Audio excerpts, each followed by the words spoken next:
that which you see in front of you, those tiny little star-like movements, maybe it's multicolored or however you see it, is a reflection of who you are at a depth that is relating.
And quite possibly, you're incurring a huge amount of comfort and reinforcement from this conversation.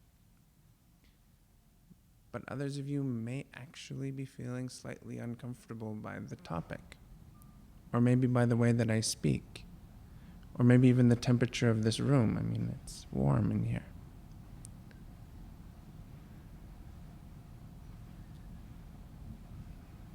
So now what to do when you are becoming squeezed slightly?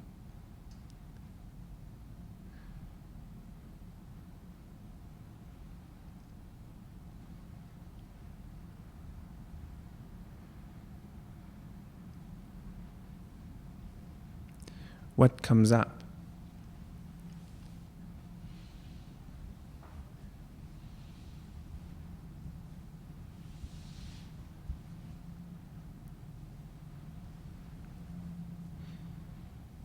In order to develop authentic movement within your life, you must be able to understand the relationship between comfort and discomfort, and learn how to find comfort within discomfort. Because that which you wish to accomplish is riddled with an element of fear.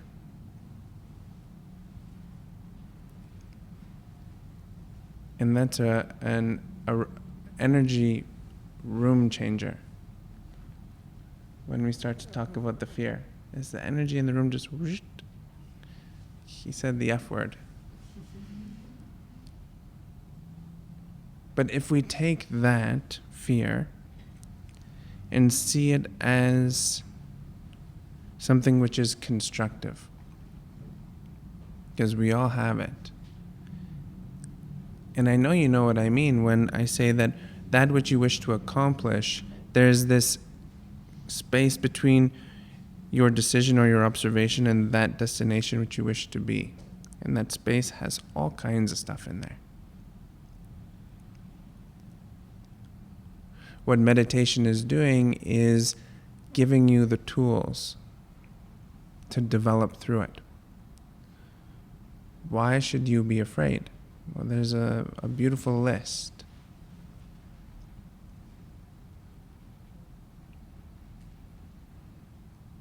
And we're taught when we want to accomplish a task, we make a list.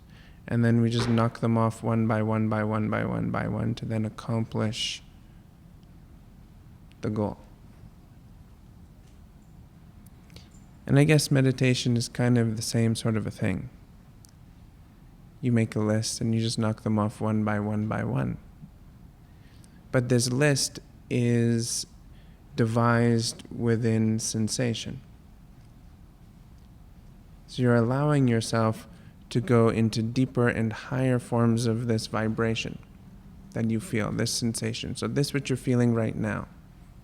Just notice it.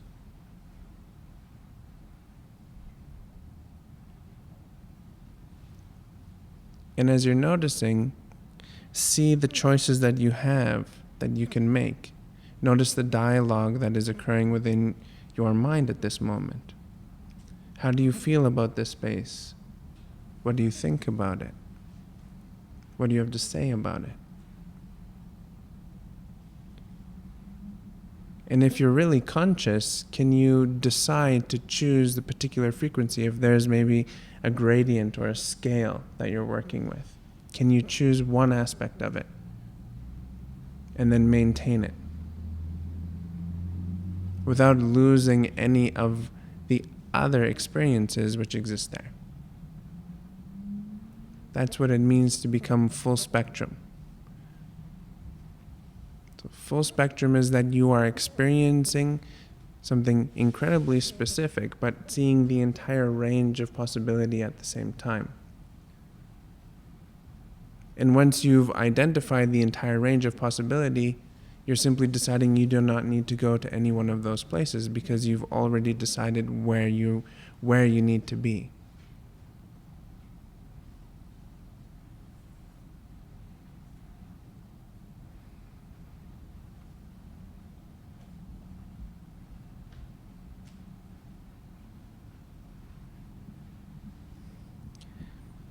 I can almost guarantee that all of you feel good right now.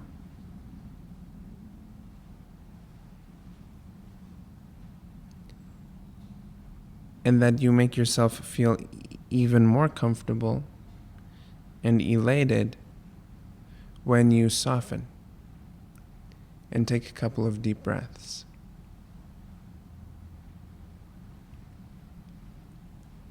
And then allow your mind,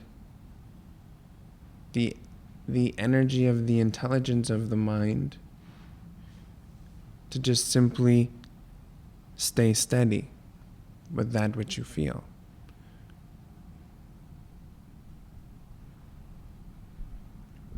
So at this moment in time, it's no longer anything goes.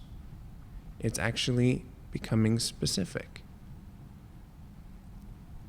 You are specific. You are all specific. So now the benefit of a meditation practice is that you walk the same path every single time. And when you walk this path, there's very specific sensations that occur. But before you hit that sensation, which is the common, there is an array of experiences that have developed because of the circumstance or the time spent within your day. So we shake that off. And the faster we can just simply shake that off, then the quicker we're able to establish that first landmark within the meditation. And each time we move through these checkpoints of our meditation practice, walking along the path, we're realizing what it feels like, what it sounds like, what it smells like, what it tastes like.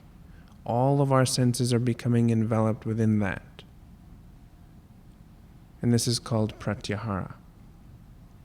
So pratyahara means that we're withdrawing the senses away from everything which is distracting us, and we're focusing it inwards into that meditative experience. So that when you come out of the meditation, now all of a sudden you have something to work with. You feel different.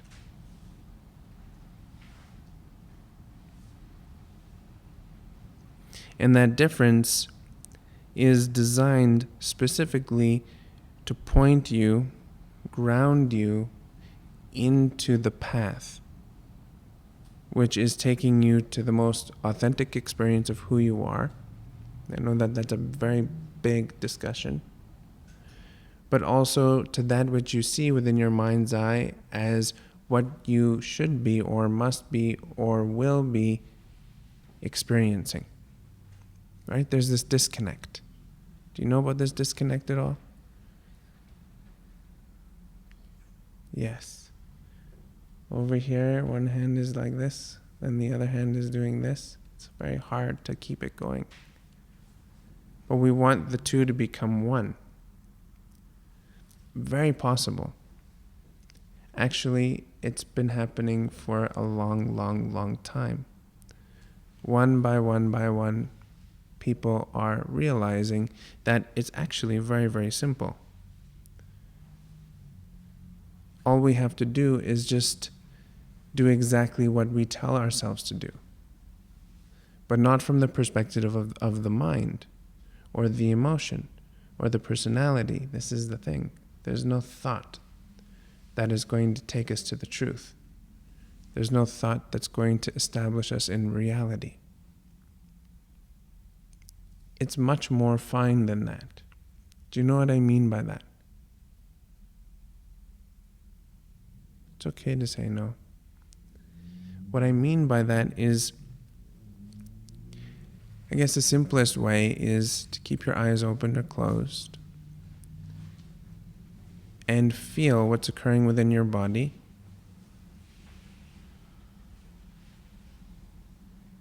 Take breaths in and out.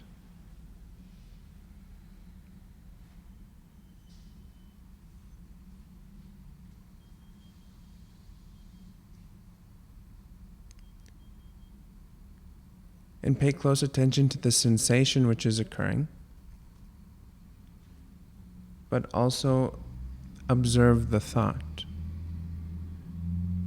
Now, is your thought being congruent to the sensation?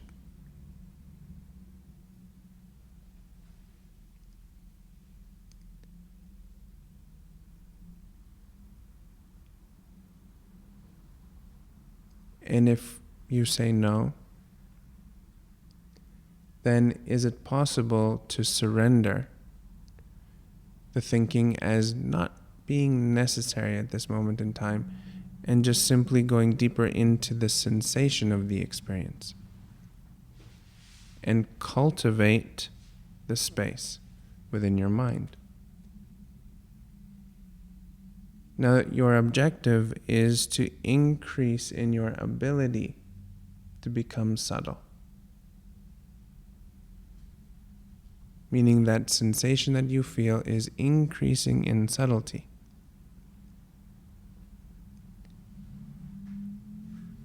And the intention, if you wish to find out this truth, is that you wish to find the truth. In its simplicity, it holds so much strength.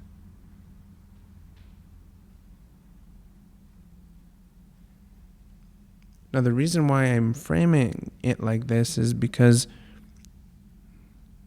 when we were talking last week, we talked about how the mind feels that it is the leader, it is the boss. The thoughts know. And we've attached ourselves, we've connected to that intellect so strongly that we also believe that we are the mind. To such an extent that for some, we feel that there's actually nothing left to learn. And in that, it becomes very challenging, actually, to evolve and mature through that which you must move through in order to get to the destination which you must get to.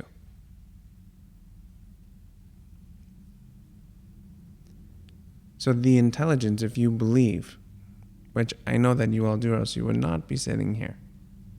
You believe in something. So if you believe that there is a higher form of who you are that is aiding your development, that makes all of this magic happen around you, that is legitimately the teacher within your meditation. So we want the meditation to teach us, to I want my meditation to teach me, to guide me into understanding how to maintain this thread of connection on a constant basis. So my ability to become subtle and surrender and let go of all of the distraction, which is the chatter, and just simply become streamlined.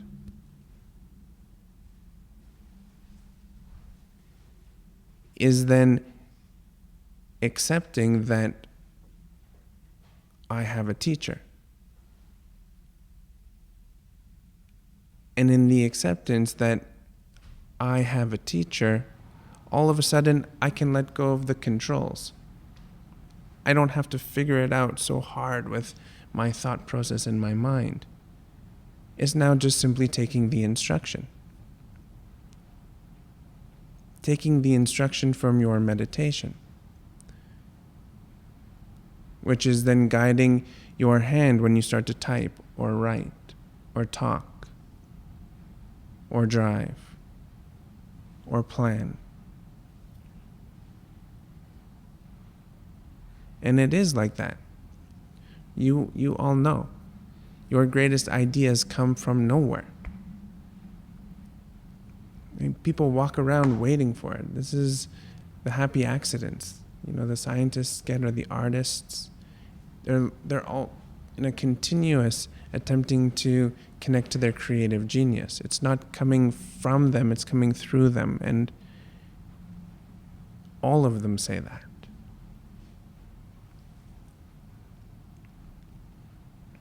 So it's lightening ourselves to the point where we no longer have any fear because we're not the ones that are necessarily making the final call. Does this make sense? Does anyone have any questions? I'm sure you do.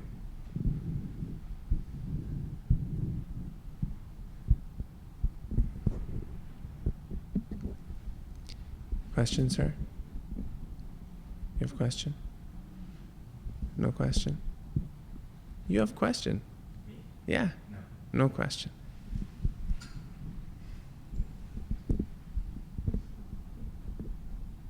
I can validate what you said. Mm-hmm. Just moments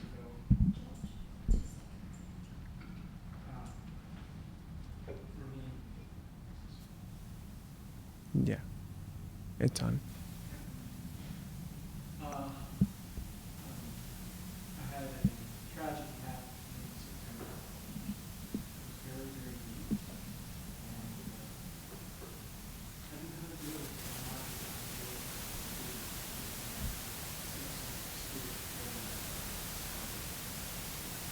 So, because I'm a sort of an artist craftsman, I wrestled. First I had to go through depression for a couple of weeks, sort through kick my butt, sort through that sort of stuff. And then I had to express it physically out of myself. But the trick here was, it wasn't me expressing it. What manifested was, as I approached this piece that I was doing, I kept asking the question, what's next? And the answer would come. And after 32 years of creating things, I have to say this was the most truthful and honest thing I've ever made, because it came from what's next. Mm-hmm. What does it mean? And the answers would come instantly. So I just validate, you're right, the artist does, and it just flows through you, and for whatever motivation it expresses itself. Yeah. So It's exactly that. And sometimes we can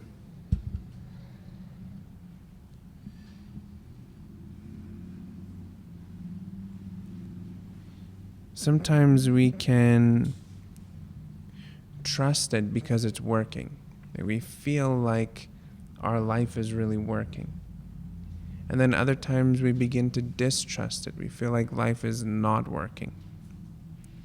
And I frame it in the realm of life, even though we're talking about meditation, because they're two and one in the same thing. So how you respond to your meditation, I am suggesting you respond the exact same way to your life. Exactly. What do you do when you're meditating? You sit, you close your eyes, you breathe, you soften, you relax. And every time you have an image, you make a decision that it's not needed because you do not want the distraction. You heard it, you understand it, you know exactly what you're saying to yourself. So then you just simply surrender it. Let it go. The exact same process I'm recommending that you do throughout your day. Because you are that intelligent, you know exactly what you're saying. Show me happiness. Show it to me with your entire body. See, there's some couple smiles, it's all starting to happen. And now show me no sadness.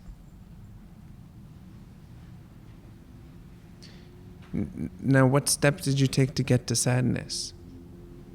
Now show me frustration. It's just like this, right? You're just going these places like that. Now elation, because you're in meditation class. So there was no huge dialogue story necessary. You decided, then you created an organization, almost like a checklist. Ding, ding, ding, ding, ding.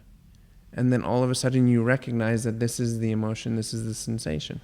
You didn't even have the emotion fully. You had a sensation, which is related to the emotion. Which maybe if you worked it long enough, then the emotions would start to come and then you would have all kinds of memories and then start to live from that place. But the point is that we do not need to do that. All you need to do is to be in the place where you feel, where you see, where you know that you should be. I mean, bliss is constant. Bliss is inside there. Legitimately, bliss is inside. And it just constantly is moving. And it's a huge currency in life. Gets you to where you want to be.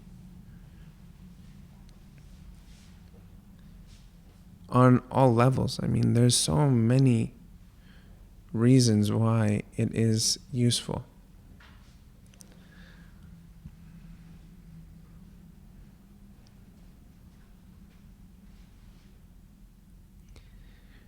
So if then we start to move into our life exactly like we move within our meditation, then we should do the same in the opposite. Treat our meditation exactly how we treat our life. Now probably, and you probably should go, whoa.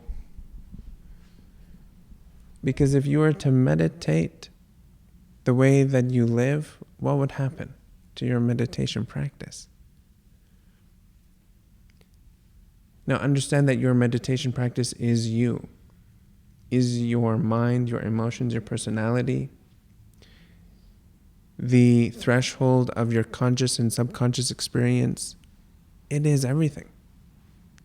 You're actually always in that experience and state. You have all of these tools ready and willing to work with you. So now if you can create congruency between your waking state and your meditative state, two and one in the same experiences, but one is eyes open and the other is eyes closed. But you start to engage them at the same level of integrity. So all projects that you have at work, let's say, are these checkpoints that you have to pass through. You got to get to those places. The interesting sensations that come up when you have to do the task in order to get you to the checkpoint is just interesting sensation. If it's uncomfortable, then you just find comfort in the discomfort because you realize, you understand that you have to do that and not put any timelines on yourself unless you have hard deadlines to meet.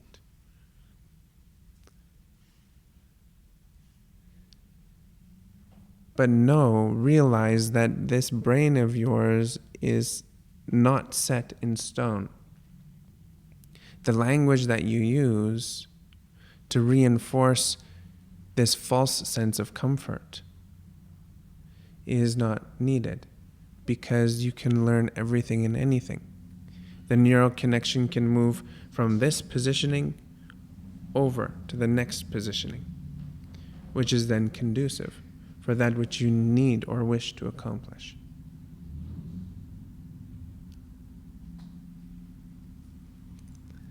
So this is the magnificence of who you are,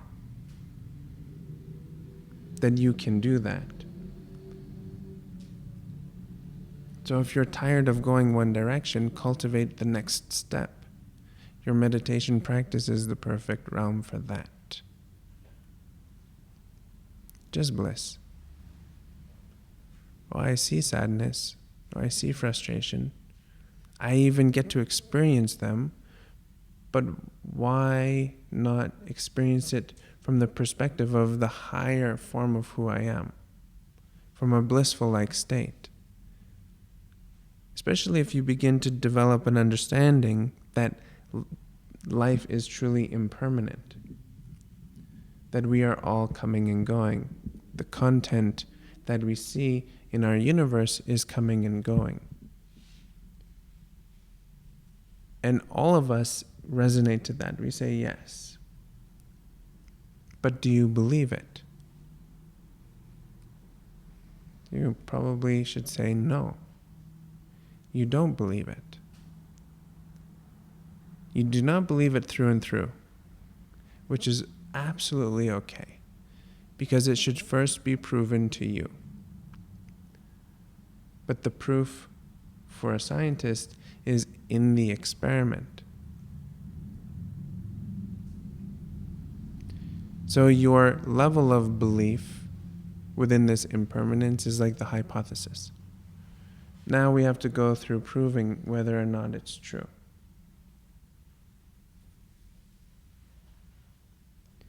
So what I'm suggesting is for you to let go of all of the ill feelings, all of that which is weighing you down, just not needed any longer.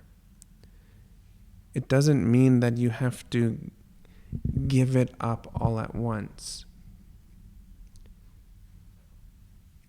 But it means that you can start to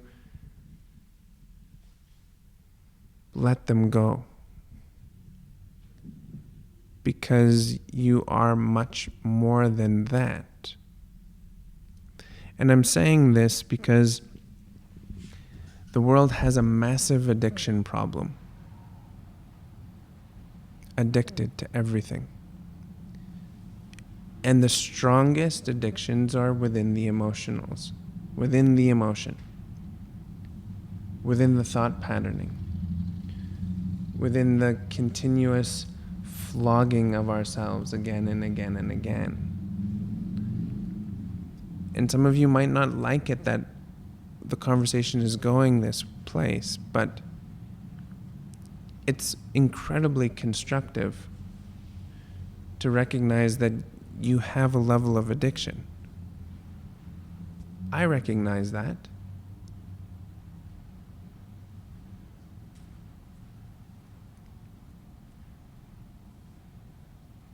You know what I mean? How many times does that pattern come around? I mean, sometimes I laugh. I was like, again. And sometimes you're so cognizant, like you're actually conscious of the thing. And you see it's coming right towards you. And your intelligence says, you should just step aside and go this way. And you say, yes, I should just step aside and go this way. And then you say, this feels so comfortable.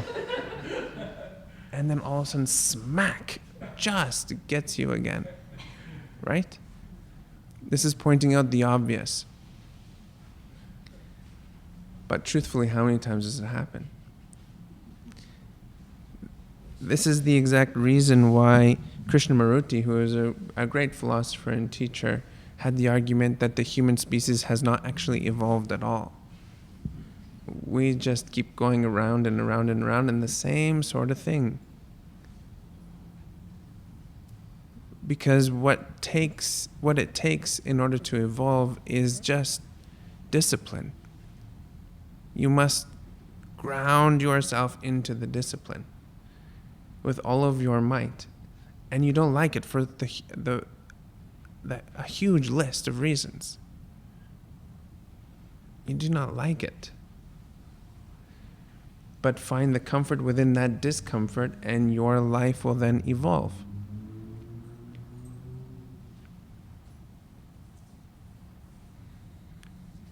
I mean, this is why in the Ivy League schools, meditation is taught.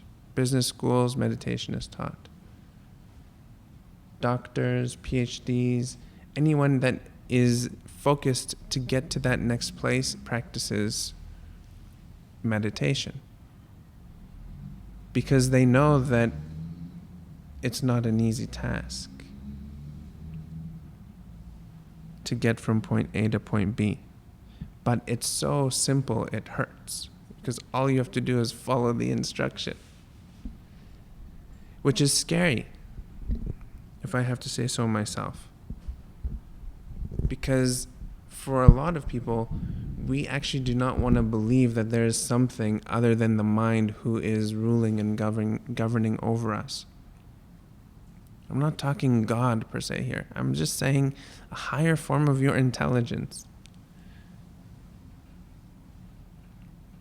And everyday science is proving a little bit more as to the whys and hows meditation actually works, takes you there.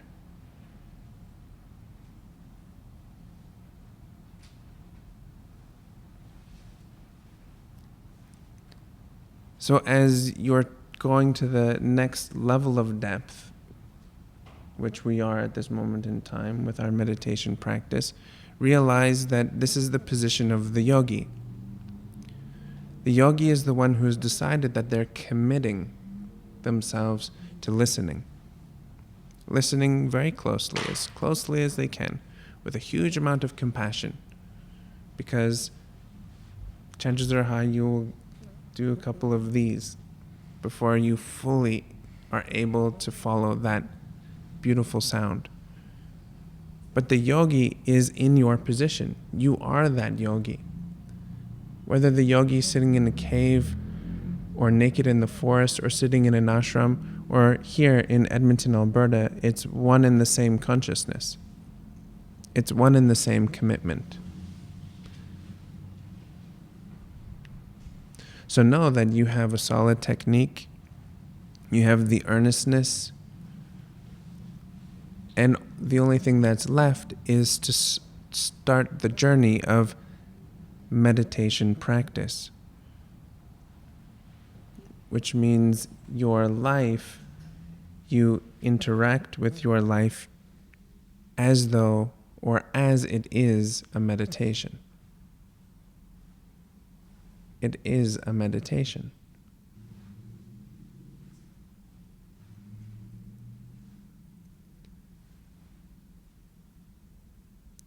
The thought, the distraction that you see in your mind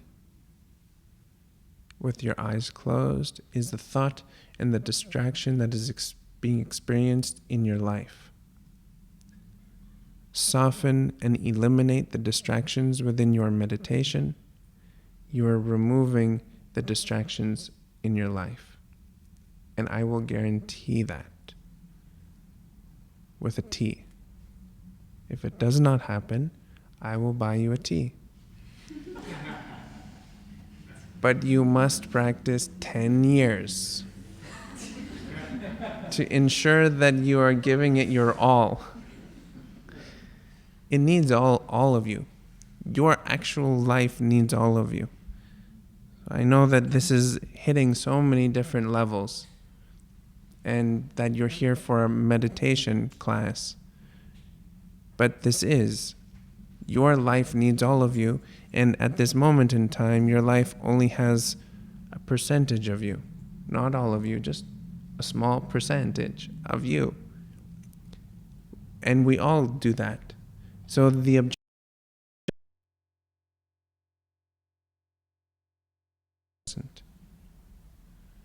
So what that means is that then it's a piece of our technology.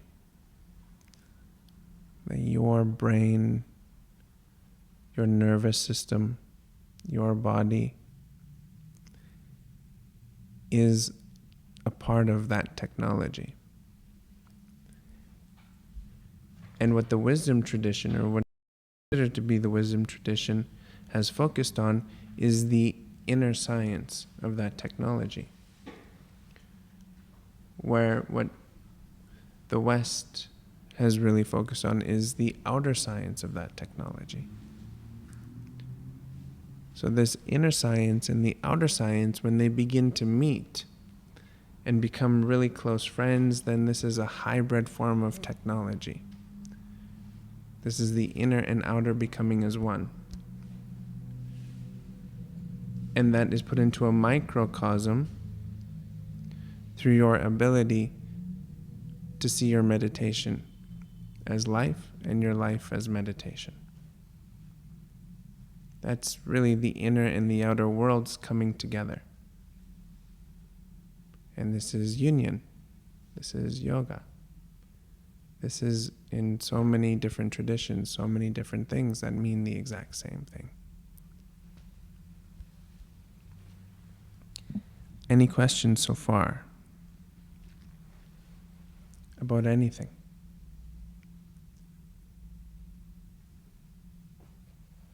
Yes. Well, you're famous now.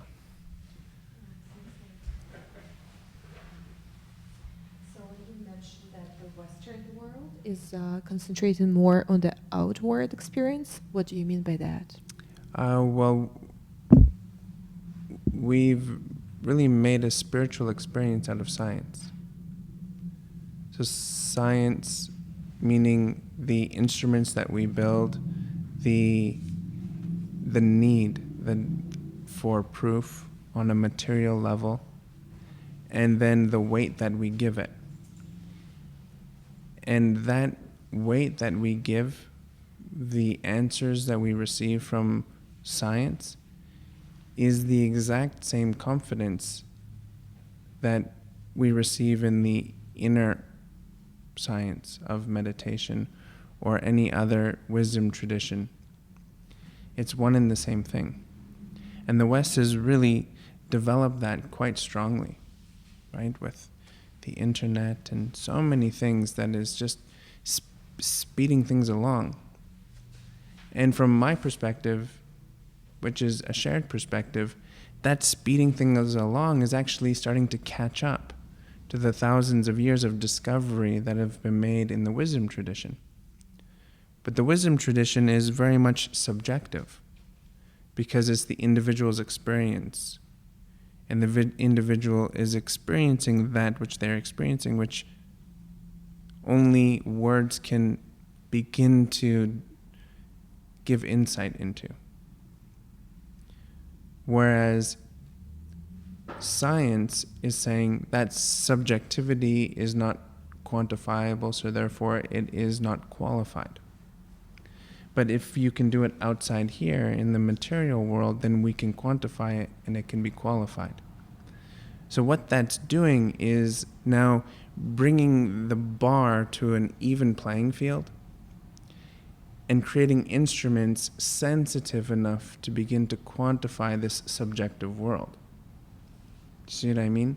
So a spiritual reality existing within the material experience of science, and then a spiritual reality existing within the inner workings of a wisdom tradition, coming together as one. Now that is evolution in my mind, and very exciting.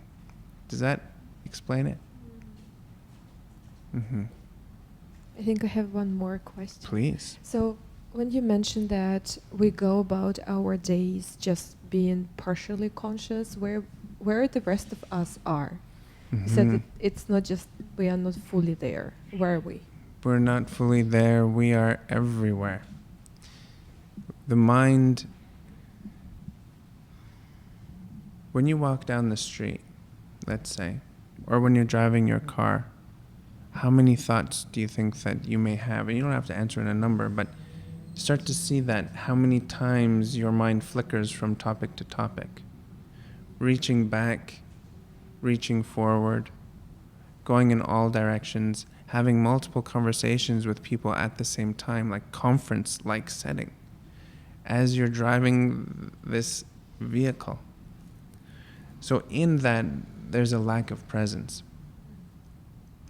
But not only that, even on the deeper level, our buy-in to that which we see as being the truth of where we are supposed to be, in a sense, and that which where we are is so little. So that which you're pining for, maybe even the reason why you're sitting here, your belief in that is very small. Your buy-in is not so great at the moment in time. What you're more invested in is the drama and the addictions of the emotion. You're much more enthralled by that experience. So this is what I mean. So the rest of us is scattered into this one section of our mind. So every time that you're able to remember those occurrences, that actually takes your energy, your personal energy, to keep going. And the stronger we make it over here, the weaker it becomes here. So to let go and surrender and start to bring all of ourselves together, becoming whole and complete, and talking to yourself. What percentage am I at today? You at a 20%, 30%? Believe yourself when you say, you're at a 2. And then do something about it. Do you know what I mean? It sounds like the power now. I don't know if you've read that book. I haven't. No, it sounds very similar to that. Mm-hmm. Yes. Well, let's then say it's the same concept. Yeah. It is the same concept. I mean, if the power of now is talking about being present, then this is what it is. Yeah. And it doesn't mean that you no longer see the past or you no longer see the future. It means that you sit in a observatory, like looking at the stars, and you see it all happen in front of you. But you're absolutely present, and you know your past so well because you lived it, that in an instant. So like the internet, your mind is faster than that. So in an instant, you already know everything that occurred to you in the past, which is relevant at this moment in time. And you already know everything in the future which needs to occur at this moment in time. So any other information is not relevant yet until it becomes important. So to get to that place, but we are holding on, we refuse to die. We're petrified of death. And all of this past are little pieces that we're holding on to because we cannot die to be reincarnated into our next act, the next best and greatest experience. The 2.0, the 3.0, the so on and so forth, 7, 8, 9, 10. It just keeps going. So living incarnation now, that's the truth. Can you do that? Live incarnation now? I used to have a beard and long hair, very different. Now, no beard, short hair. New guy. I don't know if you noticed. Here I am. But to surrender that is not an easy thing. I could go on forever talking. Any other comments?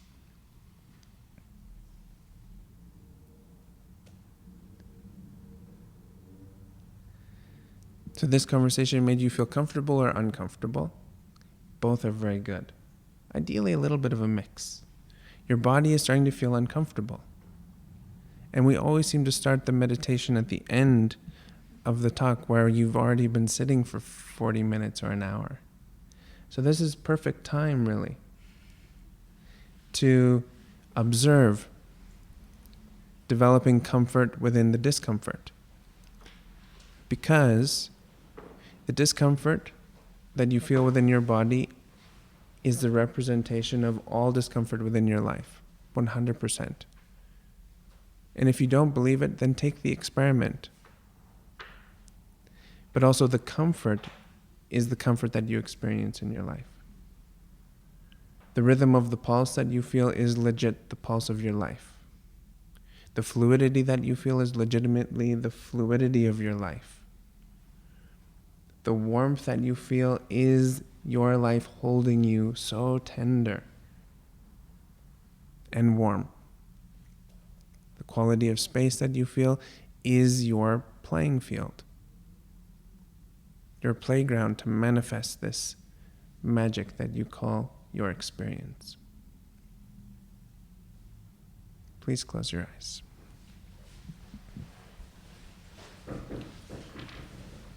The secret to all of this is being able to cultivate the subtlety.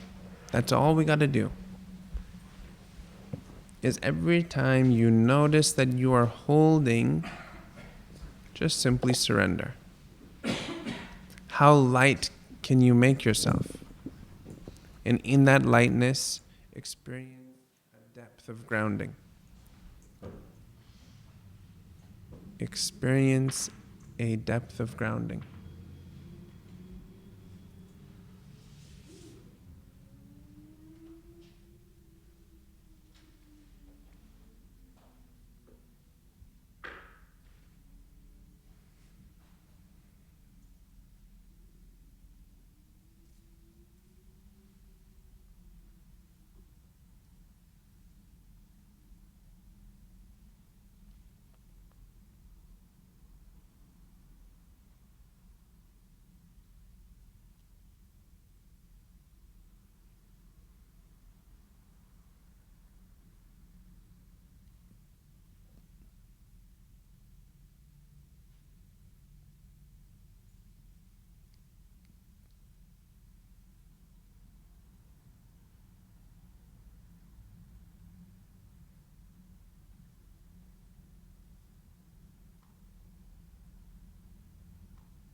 Let's bring full deep breaths into the body.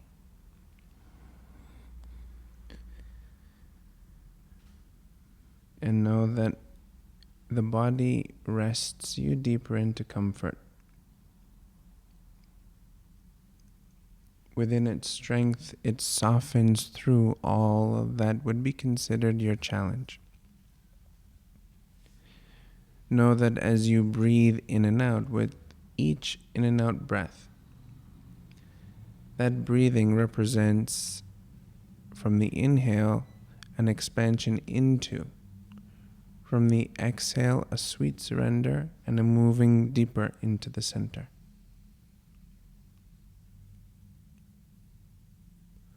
With those two combined, you are able to move through a lot. And now bring your gaze with the eyes closed into the quality of space, and it's a one-pointedness of your gaze. And that one-pointedness is developed through concentration.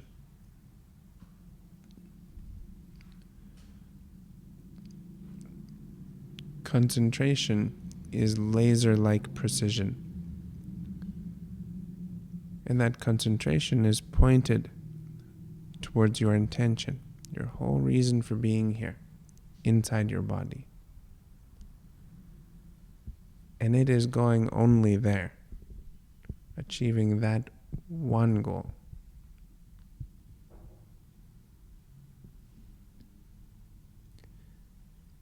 So to rest with confidence into these three parts.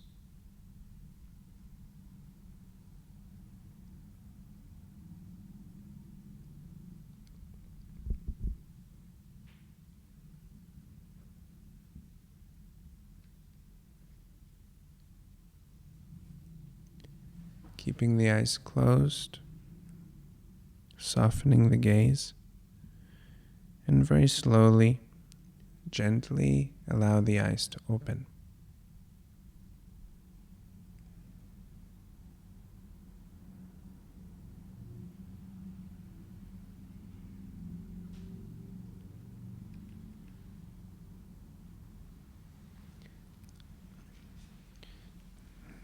So I'm sure that you noticed the quality of space in this room, the stillness within this room.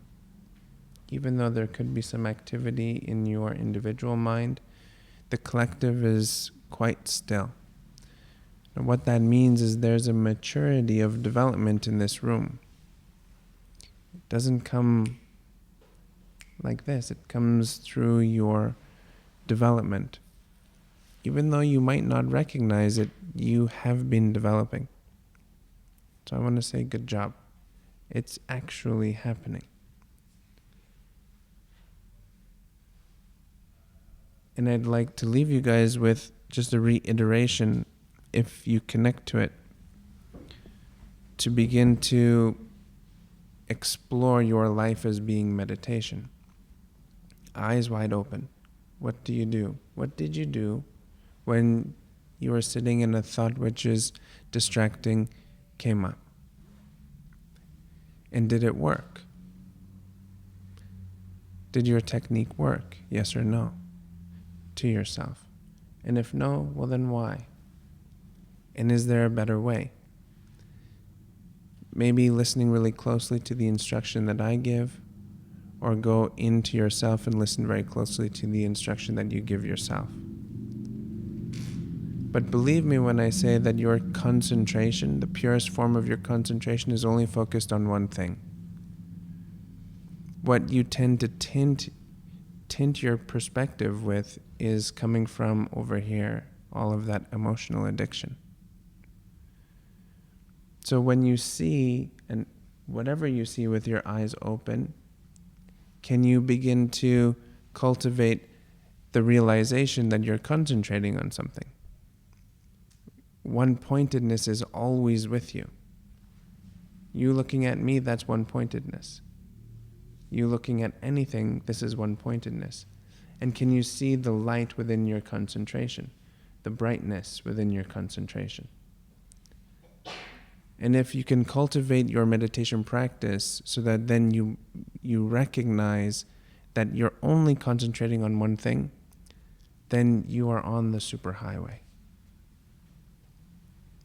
I mean, you're going to be dancing in the streets all the time. Yeah, right? Yes. So now let's take on the great experiment for 7 days, from today until next Wednesday. And B, put me to the test. Put me to the test, which means you're going to do it. And let's see what happens. And let me know next Wednesday. Thank you very much, everyone. Have a wonderful evening. Namaste.